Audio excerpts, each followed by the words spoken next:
Hey guys, and welcome back to another Super Metal Brothers review. I am Super Metal Brother Matt. And I'm Super Metal Brother Dane. We are here to talk about the latest album from the band Decapitation. The album is called Death Atlas. Danny, what do we know about the band Decapitation? We know they've been around for a while. That's pretty much it. But we have seen them once live in London, of all places. Yeah, that's right. A great show. It was a nice little dive bar, very small, very intimate, but the crowd was very receptive to these guys. There's a very strong, passionate following with Decapitation, and they certainly are an extreme metal band as well. Been around for 19 years, and this is their 8th album to date. So you're getting, I think, quality definitely over quantity with this band, which is much of the happiness to their fans. This has all started out from San Diego, so they are an American band, which we won't hold against them. And they define themselves as one of the most vital, brutal, and relentless forces in the extremes. Danny, this album is definitely that. That would be the probably tagline for Death Atlas, I would assume. Yeah, I agree with that. But there's also a little bit of melody at times, which can also help break it up, which they could add in if they want to be a bit more. Adds to the bleakness and the overall sound, but certainly gives us a little bit of reprieve from the onslaught of brutality, which pretty much for this album you're surrounded through. It has a certain production level, which is quite great, and one that I think Denver's Flatline Studios with producer Dave Otero should be very happy with. But before we get into the album, I really wanted to give special mention to this artwork done by Wes Ben Scooter. Death Atlas, Danny, you talked to me about the Greek mythology of this before we started. Get a little bit into what you know about that before we talk about this awesome artwork. Well, you see that classic statue, I don't know who the artist was, where you see the gentleman holding up the globe, and that is Atlas. So here we actually have Atlas as death. So they've combined the two. So it's very logical what they've done with the artwork cover. But it also picks on the whole 80s thrash, death and style of it. It's a bit not ultimately detailed. It's a bit more grainy, a bit more washy colors. Still looks like it's done by painting rather than... You see that the thing is that basically the world on fire as well, which has this environmental connection to it as well, which I think you've alluded to with this band as well. There might be a bit of that hints throughout the album as well. Yeah, and you got the Sand of Time hourglass at the bottom there, which is now run out. Yeah, exactly. So it's on its way to go. It's a cool cover, and one that really gets you straight away listening to the album before you even put it on, which is kind of like my work of why I don't want these albums to ever die. We'll talk about the reason why the modern music landscape is changing, but for now I just want to say how much I respect albums and how much I have a strong reverence for them. Yeah, because this cover looks like it has been hand painted, like the old styles of album covers. I'm not sure if it has, not if that's just a filter. It looks phenomenal, absolutely, with crimson red burning and the clouds on fire. The actual world itself, I absolutely adored it. But even Death itself is aging. His cloth's pretty much nothing left. So he's been there. He's done his hard yards. He's obviously worked overtime because the whole world has been dying. So yeah, it's a cool cover. It's quite clever. Moving on to the CD, straight away you notice with the first track, Anthropogenic and Transmission. It is a great intro. We always comment about how extreme metal bands must have an instrumental that has no guitars or anything in there. Seems that way. To open it, right? This one here has this post-noir feel to it and a cybernetic infusion, just lightly touching it. One that I think the album during its tracks would have greatly helped on, but I guess it sounds really cool. It does give you a end transmission kind of feel, but the front cover felt so organic that it felt interesting that they would use those stylings as well. I mean, albeit it does sound badass. Yeah, I guess it is fitting, creating the tone of post-apocalyptic or even just apocalyptic world and an eerie tone. So I guess that's what they're trying to establish, which is good at least, because at least a lot of some other bands this year, they've had these intro tracks which literally have no current theme or no link to the album. At least this one has some sort of link. Absolutely. But you're right, the fact that they didn't use those type of sound effects or tones throughout was probably something they could have done to help out the get a bit of consistency throughout the album. For sure. Moving on to the first track though, as far as the actual one with a band in it, which is the second track, Genocide. That's where straight away they've set the tone up for their own playing. It is extreme in the sense that there is technicality involved, but there is a certain darkness and bleakness to the whole album, and this one is encapsulated right away from this track here. It's quite grim. The chord progressions have a slight black metal feel to it with these big chords that are very ugly and very chromatic at times with the way they move and stuff, but it works well to set a tone up. And this has a lot of energy as well, particularly the drumming. I mean, this is just one of those things with extreme metal where I think sometimes the drumming can either push that into the stratosphere or just kind of make it seem redundant and boring. But Yeah. this is quite interesting with the way it's all going together. No, you're right. The whole album, the drumming, is not just blast beats from where to go, whatever it is. It's they break it up, a bit more dynamicness to it, which is good. Otherwise, it gets a bit redundant here, 55 minutes of blast beats. So but not only is the guitar work dynamic in the sense that you started to get accomplished of all these death metal, black metal kind of tie-ins with hints of thrash at times throughout the album as well. You've also got some of that with the vocal lines. Now, particularly, there's this childlike quality that sounds like it's straight from a horror movie with this like layering of this clean vocals, but you've got the vocals as well from the guy, I think it is, with this kind of King Diamond-esque approach to the singing. It's almost like a power metal style, but it's more of a shriek rather than a sing, and it all works out to be very much fitting in this world, you know, very dark, it's very dreary, it's very much like people are just kind of shouting out for what might be their very last time. Danny, what did you kind of get the feeling with the vocal lines? Yeah, no, definitely right. It creates that unease, but unnervy type of tone because that screeching sound with the gutturals, and also at times he does just sing melodically, like and very sad in tone. Especially I think the second to last track he gets that way inclined, which is good. Again, it all helps create the tone, keep the atmosphere going, keeping that doomy nature of it, the end of world, trouble, all that. It helps establish that and help create that rather than, again, going away from it, which it's good. But you get yourself some serious, obviously what we were saying before, there's bleak and darkness. You've also got a lot of drive and energy and some really like chromatic stuff with like the songs like Genocide with the intro. It's very menacing. Be Still Our Bleeding Hearts. It's very menacing, has a grindcore approach. It reminds you of those aborted years with Mendel was in charge running the guitar lines. It's incredibly nasty sounding, and the guitars do get their chance to shine. Particularly, I feel like these songs have this 2-minute in bridge where the guitar riffs start to really get their own thing with the grooves, and it actually works really, really well. Did you notice some of that with yourself, Danny, with some of these lines sounding a little bit like those grindcore kind of feels? Yeah. Then they also, of course, have their classic breakdowns chucked in as well, which I guess bleed on from those grindcore moments. But then they also break out with a bit of like groove riffs in there as well. Yeah, absolutely. And, I can hear those black and death metal tones chucked in, and it kind of goes with his like scream as well. It kind of helps lead that to it as well. So there's a lot of different styles and sounds which are used throughout the album again, which is great. Again, you don't want to hear 55 minutes or just blast beats and just like gutturals. Yeah, you even got your thrash influence with Vultuous, and I think there's another one later on called more of a thrash kind of theme as well, more of a headbanger as well. Sometimes they go straight off the bat, which is really good. There's no apologies through it as well. There's even, again, some really nice orchestrated lines with the guitars with Absolute Destitute. The intro and outro particularly, where it sounds like the Slayer riff. There's these big ugly chords, and it's very melodic, but it's very dark.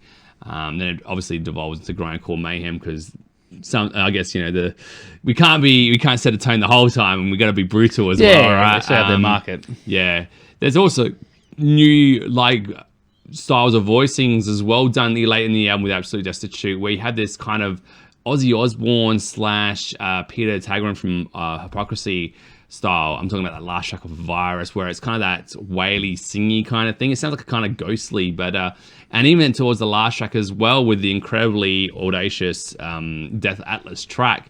And there's a lot of different elements of growls and pig squeals, and there's even this late in the album, you still get originality that these guys are chucking at you, which is it is quite the effort for an extreme metal album where it can all sound the same quite easily. Again, another clever thing they did with that song, Death Atlas, which with using the vocals, is at the end it cuts to like a female choir / female singing, and to me, based on the theme of the album about like the apocalypse and climate change killing our Earth, to me that like symbolizes or resembles like Mother Earth dying. Yeah. So that's her saying, fading out, like, oh no, I'm dying, I'm crying, I'm wailing. This is it. This is the end. So for me, if that's where they were going with, that was quite a clever way to finish the album, finish the track.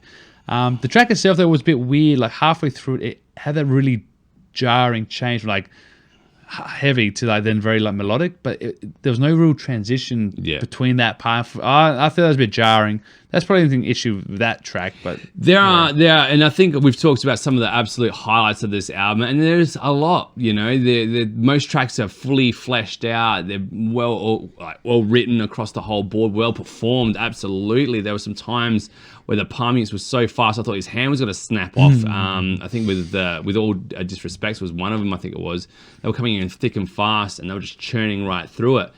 But some of the weaker elements, well, grindcore is a very, very hard genre, or that deathcore. You know, there's combinations of moving through passages very fast and jarring passages where it'll be like a very clean, happy section. Particularly like there's the intro to Time's Cruel Curtain, where it's like fucking melodic death metal song, and then they devolved into just this chaotic mayhem thing. And I wasn't too quite sure what was going on there. It does go into this full aborted feel to it, but that's the problem. Sometimes I think it can be quite jarring for a listener to just kind of be thrown into it. And sometimes, like with the second track, I feel like they hit this wall and they're just like, oh, just awesome drum feel to get into the next section, and that's cheating. Like I feel like this band does such a good way to get you immersed in this world, but sometimes they fall to the shortcomings of such a technically demanding genre, and it is hard to kind of showcase your extremes by going to the chalk and cheese kind of categories and just having it work, and that is quite challenging. And for the most part, I think they nail it because the atmosphere and the feel across the album is phenomenal, and that's what I think this album does. To its credit, there were some times where those kids would come in with those singing voices, but I'm like, that was kind of getting a little irritating, it's taking me out of it a little bit, because I thought there would be other stylings where where they would touch on that electronic stylings as well through the other tracks, and to not hear that developed more across the CD was a little strange. But they're only nitpicks because this is a beast of an album.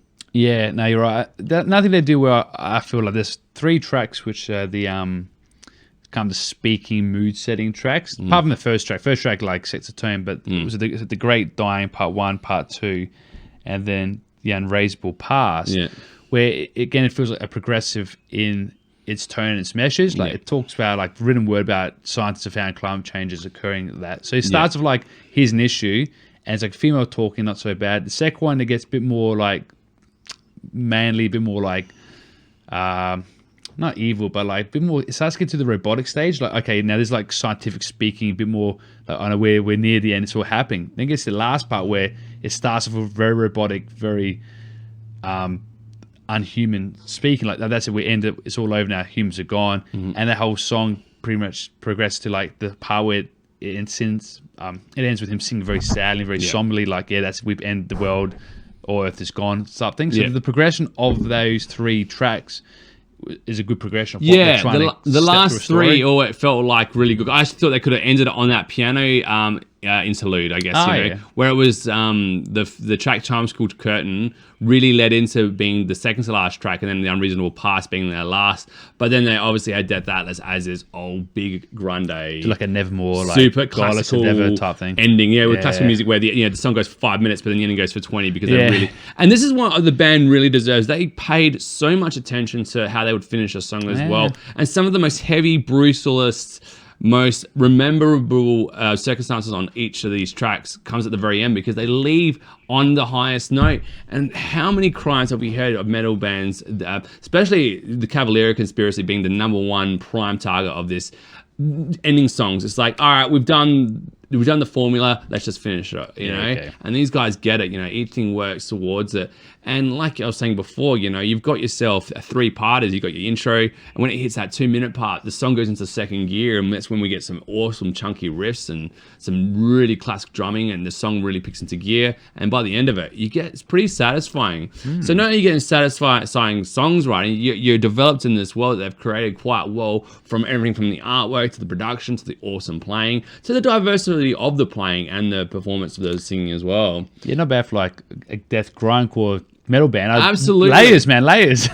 And for me, it almost comes off of being flawless. I do feel like the band Nile, though, had, with their technical, because they are also a technical metal band, they somehow managed to get across the whole album to be this flawless combination of all these different ideas, but an immersive storytelling as well as, you know, the feel of it all.